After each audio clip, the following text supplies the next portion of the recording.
নমস্কার বন্ধুরা, আমি কল্পনা প্রতিদিনের মতো চলে এসেছি আরেকটি ব্লগ নিয়ে। দেখো, কালকে তো আমি রান্নাবান্না দেখাতে পারিনি, কালকে রান্না করিনি সারাদিনে।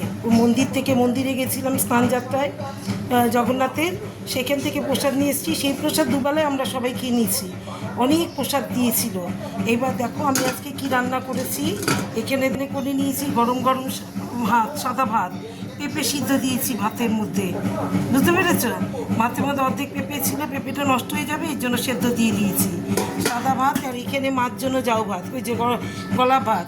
আর এখানে করেছি ডাল পাতুরি, আমি পেঁয়াজ দিয়ে একটু রসুন, 2 কোয়া রসুন দিয়ে ডাল পাতুরি, কাঁচা লঙ্কা দিয়ে ডাল পাতুরি করেছি মুসুর ডাল দিয়ে। এখানে করেছি ডাল পাতুরি। আর এখানে করেছি দেখো পাঁপড় ভাজা। এই দেখো ডালের সঙ্গে আমি কোনো ভাজা পোড়া করিনি আজকে, এই জন্য আজকে পাঁপড় ভেজে নিয়েছি ডালের সঙ্গে খাওয়ার জন্য। হ্যাঁ, এখানে পাঁপড় ভাজা। আর এখানে ভোলা মাছের ঝাল। এই যে ভোলা মাছ আলু বেগুন দিয়ে কাঁচা লঙ্কা টমেটো দিয়ে ঝাল করেছি। তাহলে আজকে আমার মেনুগুলো হচ্ছে গরম গরম সাদা ভাত পেঁপে সিদ্ধ দিয়ে, আর এখানে মার গলা ভাত, আর এখানে হচ্ছে মুসুর ডালের পাতুরি, ডাল পাতুরি, আর এখানে হচ্ছে পাঁপড় ভাজা ডালের সঙ্গে খাওয়ার জন্য। আর এখানে করে নিয়েছি আমি দেখো ভোলা মাছের ঝাল, আলু বেগুন আর টমেটো দিয়ে, পেঁয়াজ দিয়ে আর কাঁচা লঙ্কা দিয়ে, কোনো লঙ্কার গুঁড়ো টুড়ো দিইনি, কিছু না।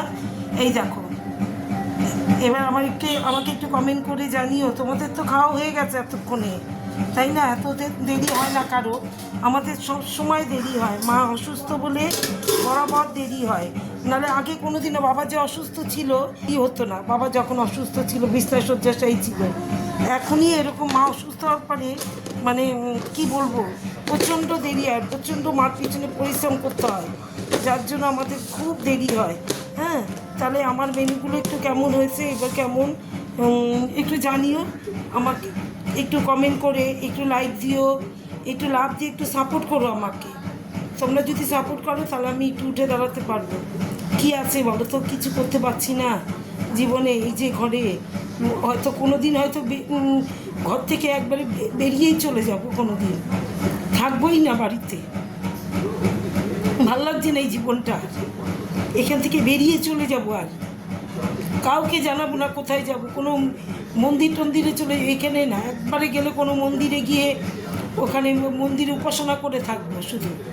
হ্যাঁ, আর এই জীবনটা আর সহ্য হচ্ছে না, একা সমস্ত পরিশ্রম, এত পরিশ্রম নিতে পারছি না। তাহলে আমাকে একটু এসে জানিও আমার রান্নাগুলো কেমন হয়েছে, একটু সাপোর্ট করো আমাকে, একটু লাইক করো, কমেন্ট করো, একটু লাভ দিও। তাহলে টাটা, আবার বিকেলে দেখা হবে।